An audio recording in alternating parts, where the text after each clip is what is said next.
حضرت سیدنا امام زین العابدین، ایک بندہ آپ کے پاس آیا تو اس نے آ کے کہا حضور میں بھوکا ہوں، مجھے کھانا چاہیے. تو امام صاحب نا اونچی اونچی آواز میں رونے لگ گئے، رو پڑے، درد کے ساتھ روئے. پھر گھر گئے، کھانا تھیلے میں باندھ کے سامان لائے اور لا کے نا دیوار کے ساتھ رکھ دیا. اس کو بلایا، کہنے لگے فلانی دیوار کے ساتھ میں نے کھانا رکھا، اٹھا کے لے گیا.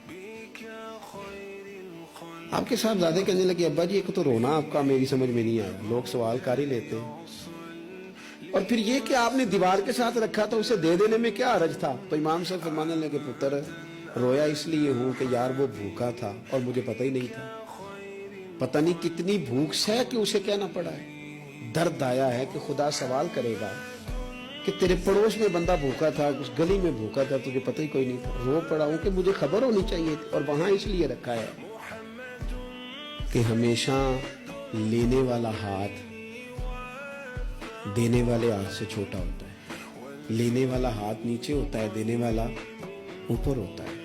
آپ فرماتے ہیں میری طبیعت نہیں مانتی کہ کسی مومن کا ہاتھ میرے ہاتھ کے نیچے آئے. یہ سارے ہاتھ شانوں والے ہیں، لہذا میں ہاتھ سے پکڑاتا ہی نہیں. میں کسی کی نظر کیوں جھکاؤں، کیوں کسی کو اس طرح کا کروں کہ اس کی نظریں جھک جائے میرے سامنے کہ مجھے اس نے دیا ہے اور وہ شکر گزار بنے. فرمایا میں نہیں چاہتا. اتنی بڑی سوچیں جب لوگوں کی ہوتی ہیں تو پھر میرے بھائی انداز اور ہوتے ہیں.